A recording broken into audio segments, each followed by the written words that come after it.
તો હેલો દોસ્તો, ફરીથી તમારા બધાનું આપણા બિઝનેસ વિડીયોમાં સ્વાગત છે મિત્રો. આજે આપણે વાત કરવાની છે કિરાણા દુકાનના પ્રોડક્ટમાં પ્રોફિટ કેવી રીતે કમાવો. એમાં સમયસર પ્રોડક્ટ ઉપર તમે પૈસા કેવી રીતે માર્જિન કમાઈ શકો છો. કારણ કે કિરાણા દુકાન આપણા ઘર આરે જોડાયેલ નથી, પણ હર કોઈ આપણા તહેવાર આડે પણ જોડાયેલી છે મિત્રો.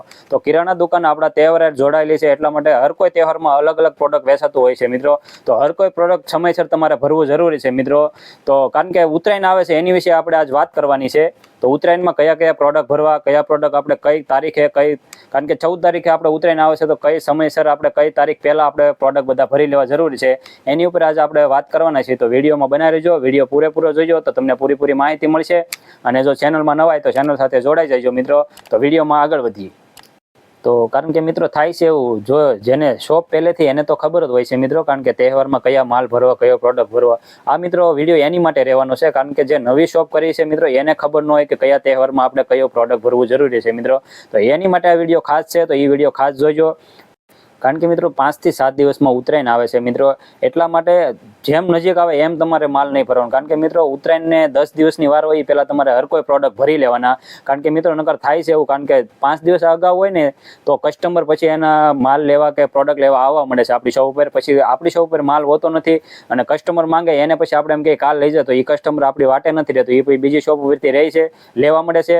એટલે આપણને એ પ્રોફિટ કે એ પ્રોડક્ટમાં આપણને માર્જિન મળતું નથી મિત્રો.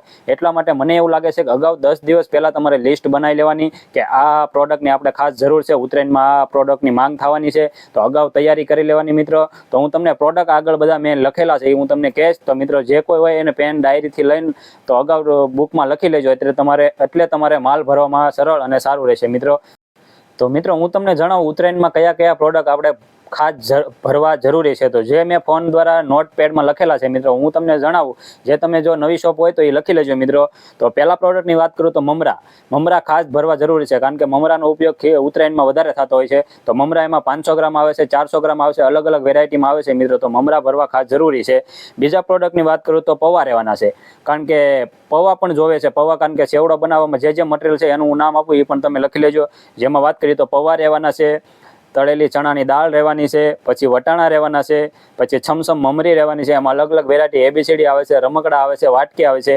એ મટીરિયલ તમારે ભરવું જરૂરી છે. એમાં એક સેવડાનો મસાલો પણ આવે છે, એ પણ તમારે ભરવું જરૂરી છે મિત્રો.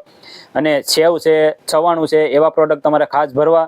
અને મિત્રો ઉત્તરાયણમાં ખાસ જે હાલતી વસ્તુ છે, ચીક્કી છે, પછી તલ છે, અને દાળિયા છે, ચણા છે, ગોળ તો ખાસ મિત્રો ભરવો જરૂરી છે. અને મિત્રો એક સારું પ્રોડક્ટ છે જે આખા શિયાળામાં રન કરે છે, જે ખજૂર ભરવો જરૂરી છે મિત્રો. અને ઉત્તરાયણ કે કોઈ બી સિઝનેબલ ધંધો જો કરતા હોય તો ઉત્તરાયણમાં સારું પ્રોફિટ. તો તમારે પતંગ પણ તમે વેચી શકો છો મિત્રો. પતંગ છે, રીલ છે, દોરી પાવી, એવા તમે અલગ અલગ એમાં એડ કરી શકો છો. કારણ કે કિરાણા દુકાનમાં તમે હર કોઈ ધંધો કરી શકો, હર કોઈ સિઝનેબલ ધંધો કરી શકો છો મિત્રો. એટલા માટે કિરાણા દુકાન બેસ્ટ છે મિત્રો.